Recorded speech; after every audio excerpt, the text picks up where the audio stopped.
Hi guys, welcome back to my YouTube channel. और आज की वीडियो में हम बात करेंगे एक ऐसे इलेक्ट्रिकल कंपोनेंट के बारे में जिसकी मदद से हम बहुत सारे इलेक्ट्रिकल और इलेक्ट्रॉनिक सिस्टम को इजीली सिर्फ अपनी दो उंगलियों की मदद से कंट्रोल कर सकते हैं। So let's see what is that. तो आप देख सकते हैं आपके सामने कुछ इलेक्ट्रिकल कंपोनेंट पड़े हुए हैं जो कि इसी इलेक्ट्रिकल कंपोनेंट के अलग अलग रूप हैं जिसको मैं आज एक्सप्लेन करने जा रहा हूँ। ठीक है, तो आप देख सकते हैं ये एक फ़ैन रेगुलेटर है। इसकी मदद से हम फ़ैन की स्पीड को कम या ज़्यादा करते हैं। इस टाइप की इलेक्ट्रिकल कंपोनेंट आप अक्सर म्यूजिक सिस्टम में या जो पुरानी टीवी आती थी उसमें देखे होंगे, रेडियो में आप देखे होंगे। ठीक है, तो इसकी मदद से हम लोग क्या करते थे कि साउंड की वॉल्यूम को कम या ज़्यादा करते थे, बेस को कम या ज़्यादा करते थे। ठीक है, और आजकल एम्बेडेड सिस्टम में भी CLCD या GLCD या कॉन्ट्रास्ट को कम करने के लिए हम इस पोटेंशियोमीटर का यूज़ करते हैं। ठीक है, और ये दोनों इसी का एडवांस वर्जन है। अंतर यह है कि इन दोनों का जो रेजुलेशन और एक्यूरेसी है इसकी अपेक्षा बहुत ही ज़्यादा है, और इन तीनों में सबसे ज़्यादा एक्यूरेसी और रेजुलेशन इसका ज़्यादा है। ठीक है, और इसको रिहास्टेट बोलते हैं। इसको आप लोग अपने फिजिक्स लैब में देखे होंगे, अगर नहीं देखे होंगे तो आगे आपको देखने को मिलेगा। ठीक है, तो आप देख सकते हैं इन सभी का कंस्ट्रक्शन मटेरियल सब अलग अलग है, लेकिन इन सभी का वर्किंग प्रिंसिपल एक ही है। ठीक है, तो अगर इसमें से आप किसी एक को अगर आप अच्छे से समझ लिए तो सारे को आप इजीली समझ सकते हैं। तो इसको बोलते हैं पोटेंशियोमीटर।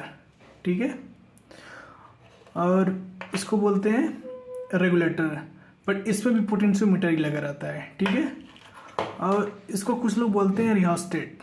ठीक है, बट इसका भी जो वर्किंग प्रिंसिपल है वो सेम पोटेंशियोमीटर की तरह ही है। ठीक है, तो इसको या फिर तो पोटेंशियोमीटर बोले या तो रिहास्टेट बोल ले, कोई प्रॉब्लम नहीं है। ठीक है, और ये भी पोटेंशियोमीटर ही है। ठीक है, तो आप समझते हैं पोटेंशियोमीटर आखिर होता क्या है। ठीक है, एक तरीके का वेरिएबल रजिस्टर है। ठीक है, जिसमें से आप अगर नॉब को इस नॉब को घुमाएंगे तो इसका जो आउटपुट रेजिस्टेंस होगा वो चेंज होगा विद इन लिमिट। ठीक है, अगर ये 10 के का रजिस्टर है तो ये 0 से 10 के बीच में वेरी होगा। ठीक है, बट आप इसमें देख सकते हैं कि इस पोटेंशियोमीटर में 3 टर्मिनल है। ठीक है, फर्स्ट, सेकेंड एंड थर्ड। तो इसमें कैसे पता करेंगे कौन सी पिन जो है आउटपुट पिन है जिसका रेजिस्टेंस चेंज होता है। ठीक है, तो चलिए उसको जानने के लिए सबसे पहले इसकी इंटरनल सर्किटरी को देख लेते हैं। ठीक है, कि इसकी इंटरनल सर्किटरी कैसी है। तो इसकी इंटरनल सर्किट देखने के लिए मैं इसको ओपन करता हूँ।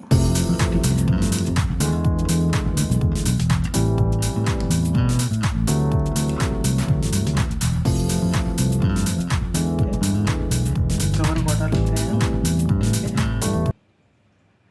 ये आप देख सकते हैं मैं पोटेंशियोमीटर को ओपन कर लिया हूँ, और इसकी इंटरनल सर्किटरी को आप देख सकते हैं कि जो पिन नंबर 1 और 3 है उसके बीच में आप देख सकते हैं ये काला काला कुछ एक मटेरियल कनेक्ट है। ठीक है, और इसी को हम लोग बोलते हैं रेजिस्टिव मटेरियल। ठीक है, आप देख सकते हैं पिन नंबर 1 और 3 के बीच में ये कनेक्टेड है। इस तरह मैं आपको दिखा दे रहा हूँ। ठीक है,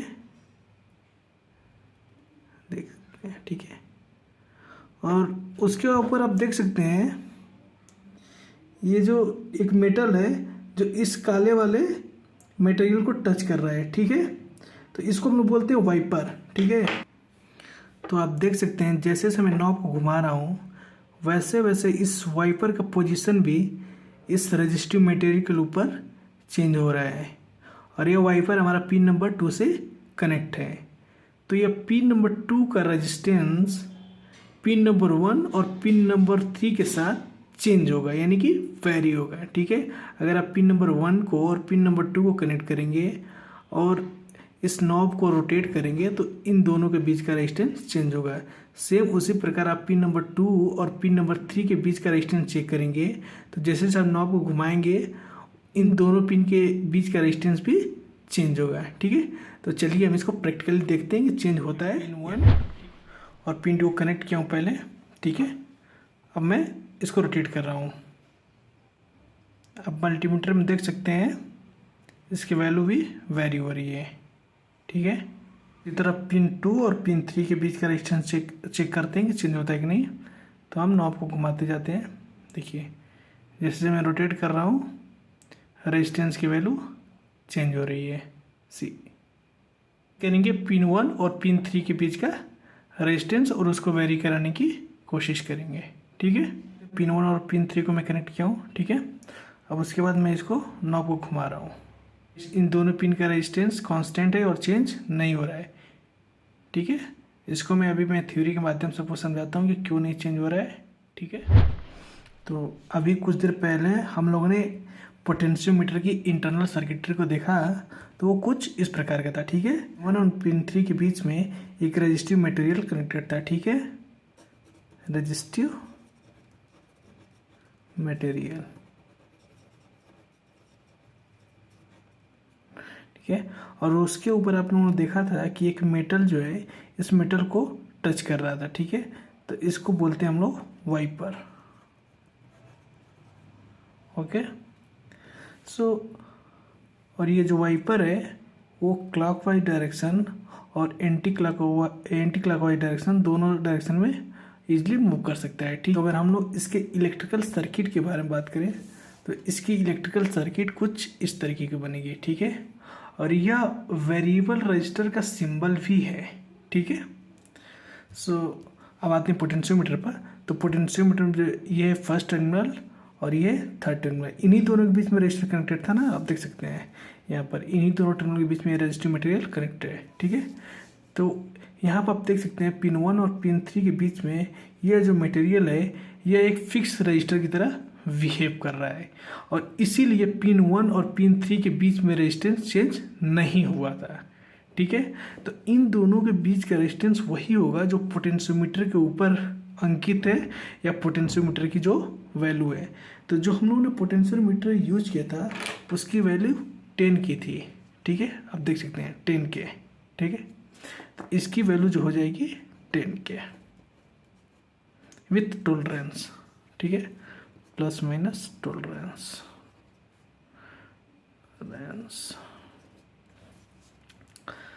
हाँ, तो ये जो सेकेंड टर्मिनल है, ठीक है, यह अगर पिन 1 के साइड स्लाइड होगा, ठीक है, मतलब इसका डायरेक्शन इस साइड होगा, तो इस कंडीशन में क्या होगा, टर्मिनल 1 और 2 के बीच का रेजिस्टेंस कम होगा।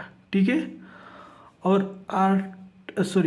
पिन नंबर 2 और 3 के बीच का रेजिस्टेंस इंक्रीज होगा। जो रेजिस्टेंस होता है वो लंबाई के अनुक्रम अनुपाती होता है, R = ρl/A। ठीक है, तो इन दोनों के बीच का लेंथ जो कम हो रहा है तो रेजिस्टेंस की वैल्यू कम हो रही है, और इन दोनों पॉइंट के बीच का लेंथ जो है बढ़ रहा है तो रेजिस्टेंस की वैल्यू बढ़ रही है।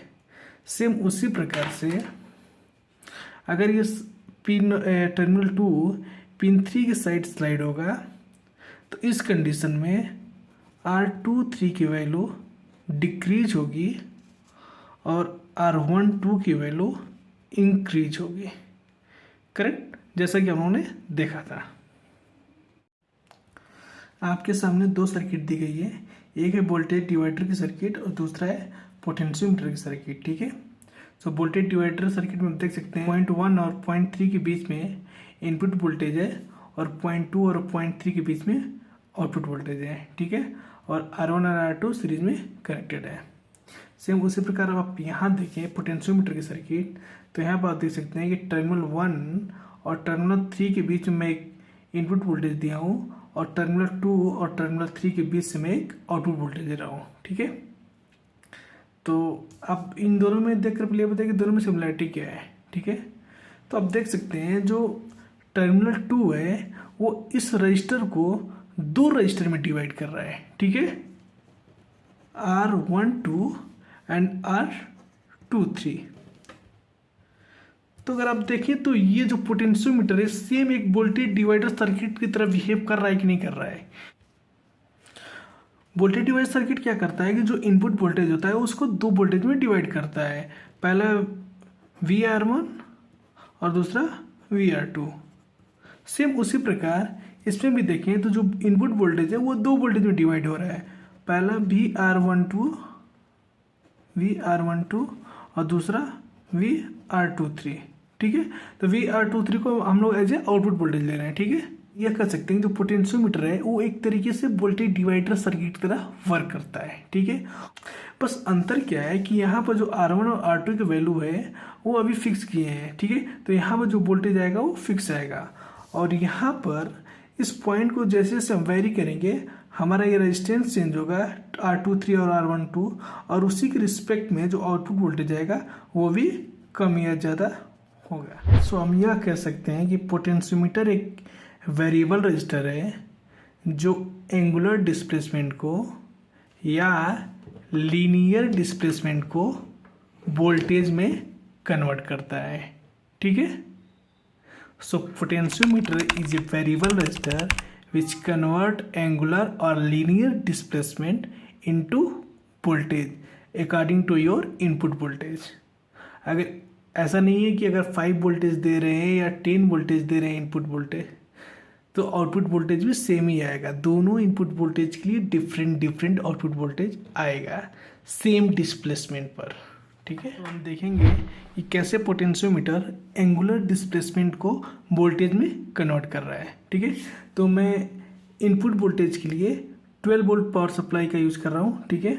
आप देख सकते हैं मैं इसका वोल्टेज मेजर करके आप दिखा दे रहा हूँ, प्लस ग्राउंड। आप देख सकते हैं वोल्टेज जो आ रही है 12.18 आ रही है, ठीक है। अप्रॉक्सीमेट 12 वोल्ट है, ठीक है। तो चलिए इसका सर्किट कनेक्शन कर लेते हैं। सो फर्स्ट पिन को मैं 12 वोल्ट से कनेक्ट करूँगा, ठीक है।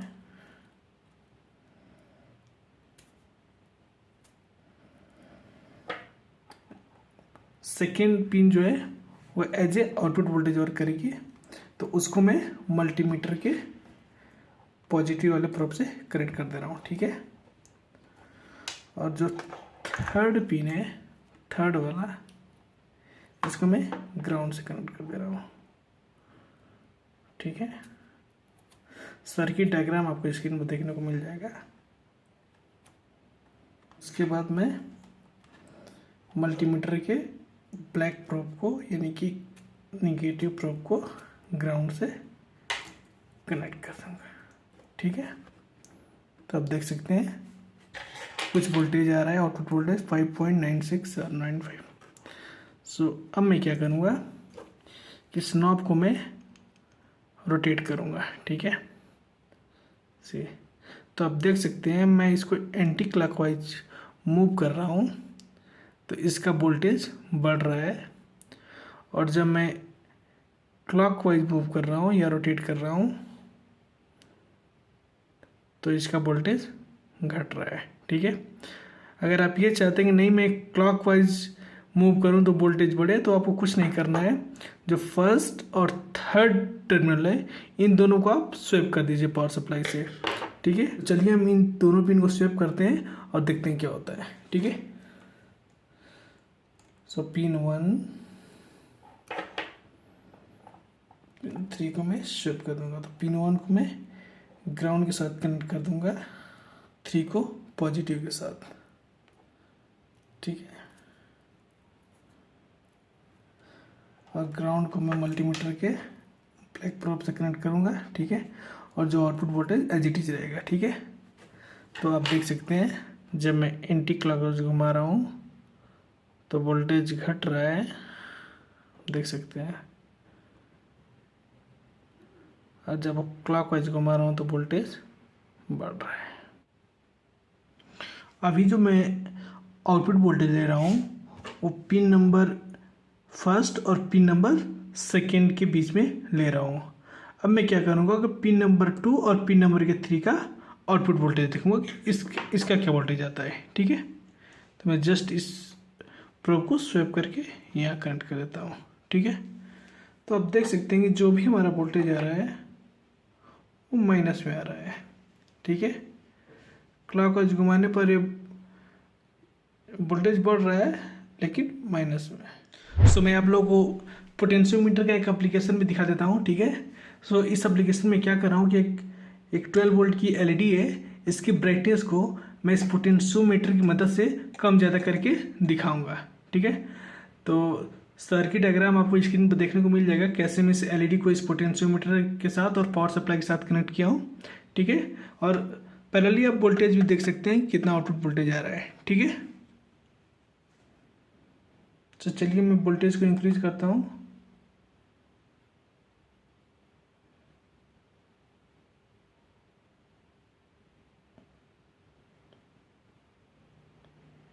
आप देख सकते हैं जैसे जैसे वोल्टेज इंक्रीज हो रहा है, एलईडी की लाइट की इंटेंसिटी भी इंक्रीज हो रही है। 12 वोल्ट पर एलईडी अपने फुल ग्लो के साथ ग्लो हो रही है। जैसे जैसे मैं वोल्टेज को कम करूँगा, एलईडी की लाइट की इंटेंसिटी भी कम होती जाएगी। ओके।